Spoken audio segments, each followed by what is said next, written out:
আজকে বিশ্বতে মিডিয়াতে চলছে ইস্কান, যে হিন্দুদের একটা সংস্থা, যে হিন্দুদের বিগ্রহ মানুষ, যে আজকাল এই ইস্কান সংস্থা যাতে যদি কোনো পণ্য পাওয়া যায় এগুলো অর্জন করা যাবে না, ক্রয় করা চলবে না।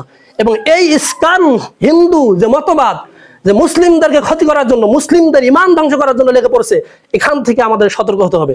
এজন্য এক বাক্যে আজকে মিডিয়াতে দেখতে পারবেন যে কোনো এক দল 72 ঘন্টা সময় দিয়েছে, সরকারকে জানাচ্ছে, প্রধান উপদেষ্টাকে জানাচ্ছে যে আপনি যদি এদের মানে বিপক্ষে যদি কোনো ব্যবস্থাপনা না নেন, এদেরকে যদি দেশ থেকে তাড়িয়ে না দেওয়ার ব্যবস্থা না নেন, তাহলে আমরা মোকাবেলা করব।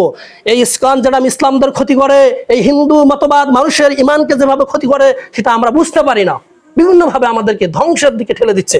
আমাদের ইসলামকে ধ্বংস করার জন্য, আমাদের ইমানকে ধ্বংস করার জন্য তারা লেগে রয়েছে। এর জন্য খুব সজাগ এবং সচেতন থাকতে হবে, ইমানকে রক্ষা করতে হবে।